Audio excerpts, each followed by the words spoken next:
Okay folks, well we're here officially anyway to announce Fianna Fáil's proposals on community employment schemes. As you will be aware, community employment schemes have worked very well. They've assisted individuals, they've assisted communities in the sense of resource centres, Meals on Wheels, G8, various sports clubs, etc.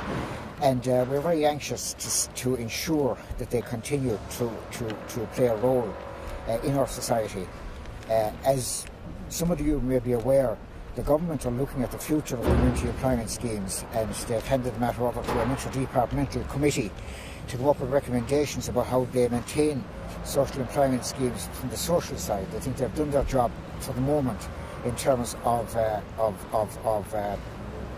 assisting people back into employment.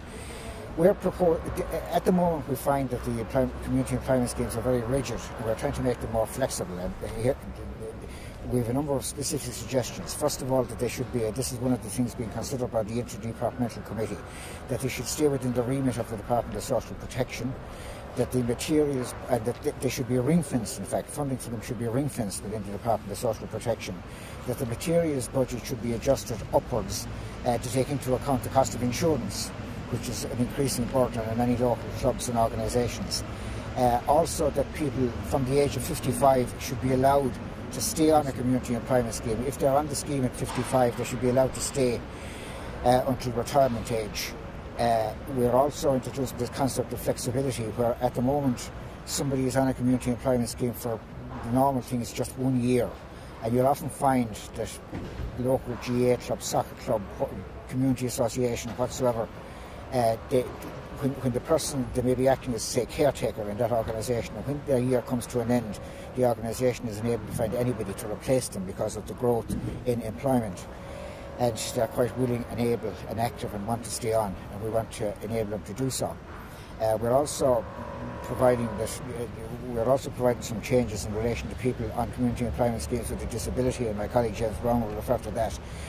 We're also committed to implementing the Labour Court recommendation of 2008.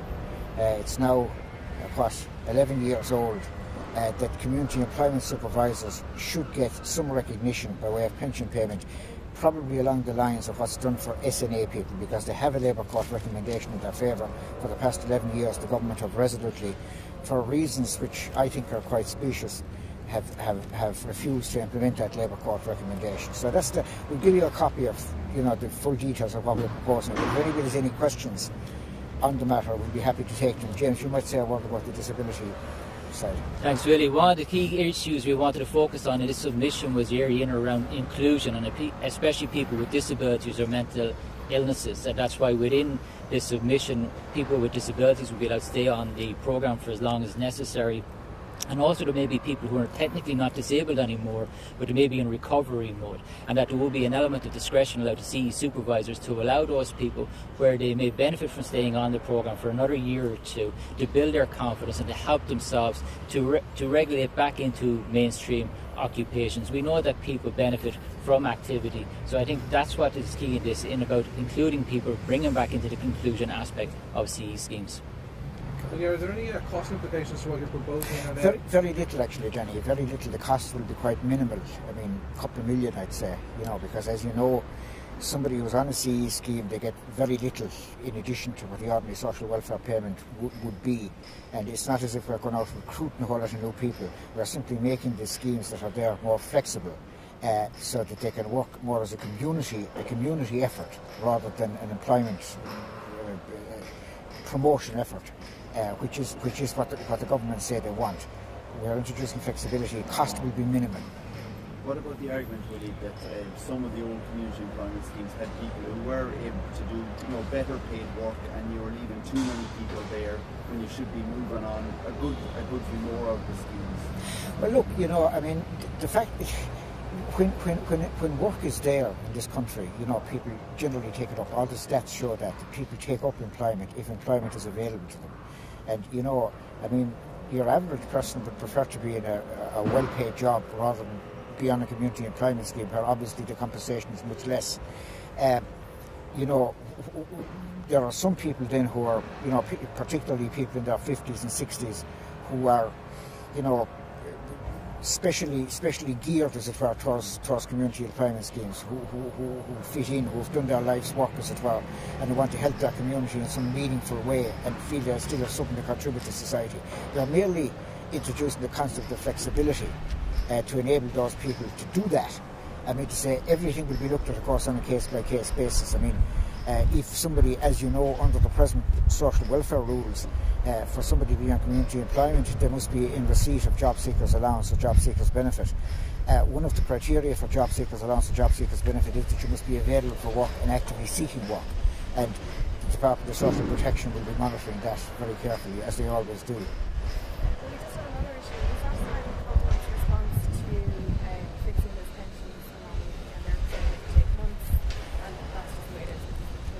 I'm not actually. I mean, I think it's most unfair because the Minister has told us, in fact, both in committee and on the floor of the Dáil on several occasions, that this anomaly would take about a year to fix and that the payments would go into effect this month, March of 2019.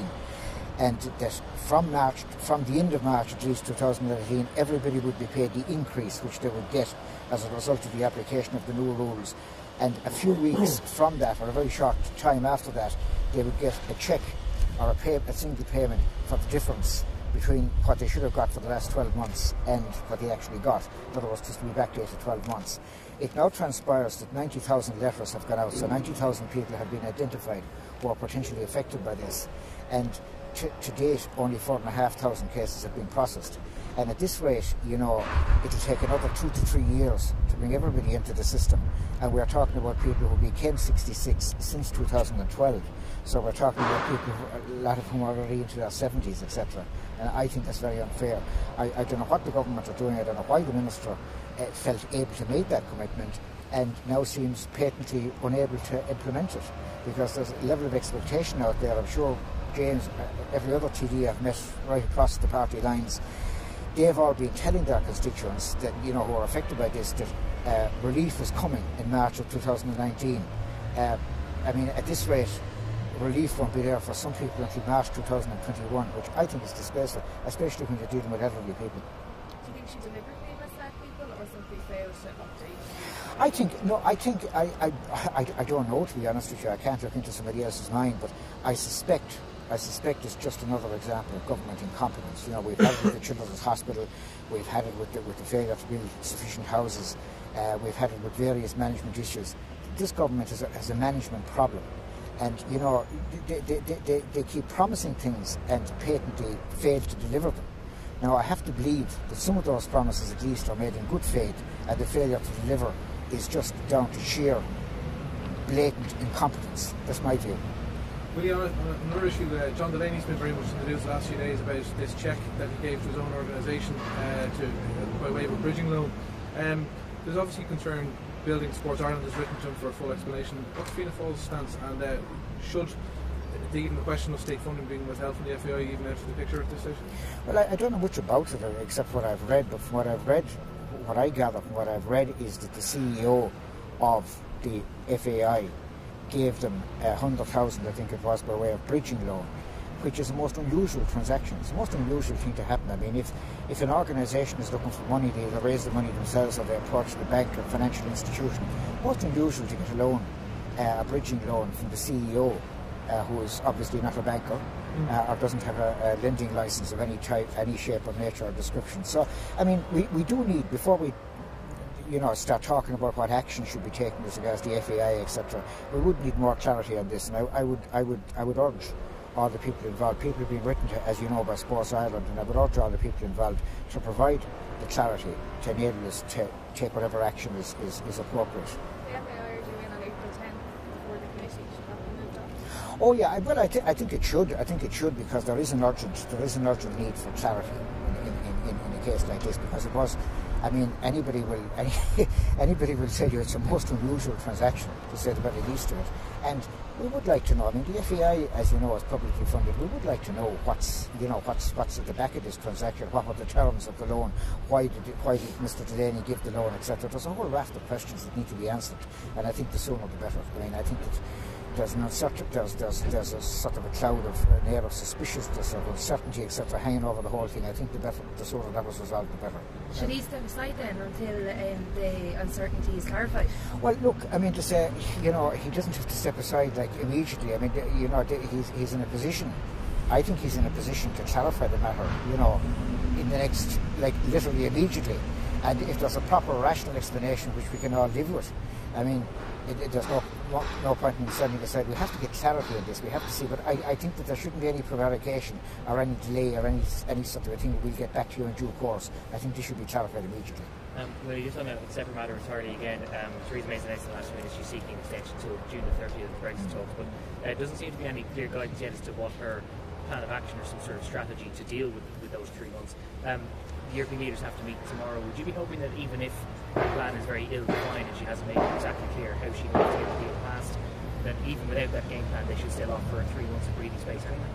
Well, you see, look, I mean, we have to look at this from our own point of view. I mean, I don't want to get into the minutiae of what's happening in the British Parliament or whether the Speaker was right or wrong to quote to use a 400-year precedent, to prevent another meaningful vote. We have to look at it from the Irish point of view, and the worst possible outcome for Ireland would be for the UK to crash out without a deal.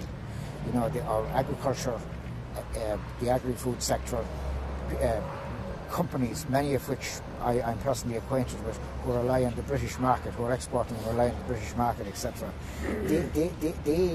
They're in a state of suspended animation at the moment, and farmers are extremely worried. I can tell you that farmers are extremely worried. So what we want to do is we want to ensure an outcome that protects the Irish economy and, continues the situation of a soft border with Northern Ireland. And I think the government, it was a mistake for the Cabinet to decide yesterday not to publish what their proposals would be in the event of a crash out for agriculture in particular. I mean, I know that many farmers and the organisations representing them were anxiously waiting to see exactly what those proposals were, because there does seem to be quite a gap between the sort of figures that the government are talking about and the figures that the IFA and various organisations like that have in mind. So I think that, in view of the continuing uncertainty, I think that a lot of stress would have been relieved in the farming community if those proposals had been published yesterday. The Cabinet didn't even discuss them in case they would leak out, I presume. But I mean, for what reason, I'm not clear. But I think they should have been published. Okay, thanks, lads.